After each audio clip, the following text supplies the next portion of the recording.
Albatrosses are remarkable animals and parents. They literally spend years looking for the right partner with whom to mate, and when they finally do, the pair invests an incredible amount of dedication and effort in rearing their baby chick.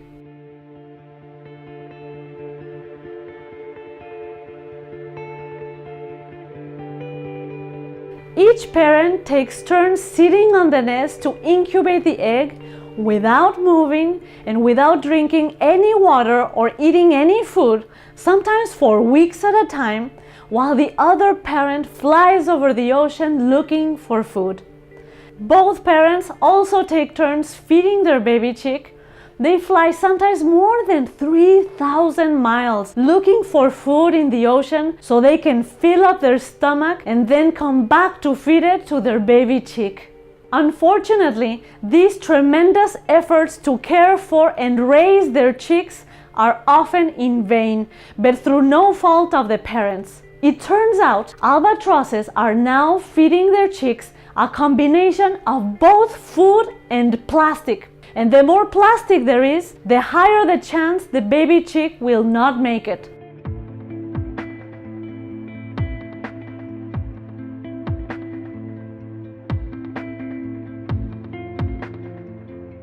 So despite all the sacrifices and efforts of the parents, many chicks are dying in a very tragic and painful way and not making it to adulthood. Or they make it to early adulthood but are then too sick to fly because they have too much plastic inside of them.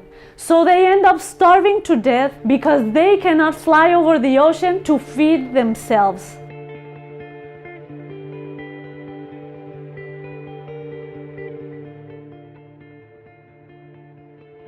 Plastic was only created about 100 years ago, but in this very short period of time, we humans have managed to contaminate pretty much every corner of the ocean with it. And so seabirds and other animals who have relied on the oceans for eons, long before humans even existed, are now paying the ultimate price for our mindless throwaway culture of convenience. Animals are dying in severe agony with their stomachs filled literally to the brim with plastic. Obviously, we should all try to recycle whatever we can. But please be aware that a lot of the plastic we use cannot be recycled, even if we want to, because of components used in their making. So please try to avoid using plastic in the first place as much as possible. And if the suffering of these albatrosses makes your heart sink like mine did when I watched these images, then you should know there's another bird that is also suffering in unspeakable ways and in unimaginable numbers. I'm talking about chickens. Humans eat more chickens than any other land animal. So these inquisitive and intelligent animals are being mass bred and butchered by the billions every year. Chickens bred for their meat have been artificially manipulated to grow very large very fast. Their legs and organs often can't keep up, and many become crippled under their own weight and often die because they simply can't move themselves to reach water. For those who survive their accelerated growth, when they reach slaughter weight at just a few weeks of age, a fraction of their natural lifespan, they're put into cages and sent to slaughter. If they survive the journey to the slaughterhouse, they're shackled upside down by their legs, sent into an electric bath meant to render them unconscious, then have their throats cut by a rotating blade, and finally immersed in scalding hot water to remove their feathers. But the animals are not always rendered unconscious or killed by the rotating blade, so they remain very much alive and fully conscious when scalded to death in the boiling hot water of the feather removal tanks. And while perhaps less obvious, chickens used for eggs suffer every bit as much. Layer hens are a completely different breed from broiler chickens who are bred for meat. Layer chickens have been selectively bred to lay an unnaturally large number of eggs, which takes a painful toll on their bodies. Also, about 1/2 of the chicks bred in hatcheries for layers are male. And because the males will never lay eggs and have not been bred to grow fast enough to be considered economically viable for their meat, they are considered worthless by the egg industry. So they are killed by the hundreds of millions right after hatching, usually by being ground up alive or tossed into plastic bags to slowly suffocate and die. The female chicks don't have it any better because they have a short life of suffering, and when their egg production declines, often just around 18 to 24 months of age, they too are sent to slaughter. All of this is true no matter what the label. Even if you're buying eggs or chicken meat labeled cage-free, free-range, organic, and the like, don't fool yourself. They all involve suffering and a violent death for the animals. Indeed, all the animals used for food suffer horribly, whether dairy cows, pigs, fishes, goats, turkeys, or any other animal.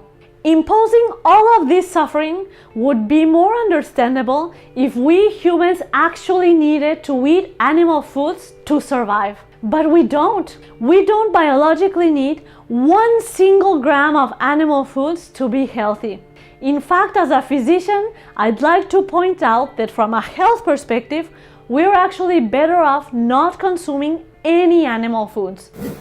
There's a reason why Harvard's healthy eating pyramid says, go with plants, eating a plant-based diet is healthiest. And why the recent chair of Harvard's Department of Nutrition says, pick the best protein packages by emphasizing plant sources of protein rather than animal sources. The recent president of the American College of Cardiology, Dr. Kim Williams, vigorously recommends a vegan diet over all other diets to his patients and other physicians for optimum health. Even the largest organization of nutrition professionals in the country, the Academy of Nutrition and Dietetics, has long held their official position that vegan diets are healthy and appropriate for individuals in all stages of life, including pregnancy, lactation, infancy, adolescence, and for athletes. And this broad and uncontroversial consensus is echoed by mainstream and reputable science-based organizations around the world. Both plant and animal foods contain protein, but when you get your protein from plants, it's packaged with fiber and phytonutrients that promote and protect our health.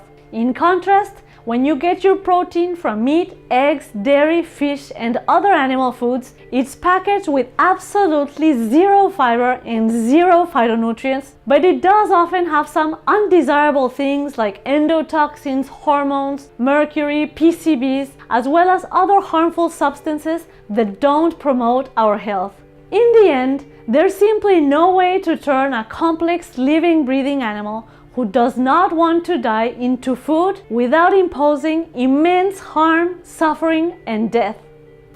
We all grew up in a culture where eating animal foods is the norm. But when we step back and recognize how absolutely unnecessary eating animal products is, the sheer pain and mass terror we inflict on countless billions of sentient animals becomes a whole new level of unjustified violence.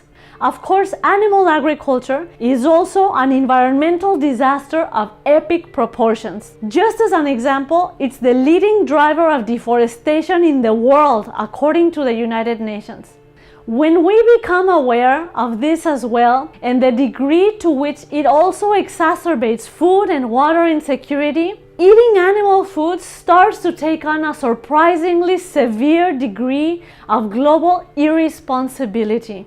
For all of these reasons, in addition to being more mindful of our consumption habits and their impact on animals like albatrosses, I also invite you to ditch animal products forever in your personal life, for the animals, for the environment, and for your health. Thank you very much.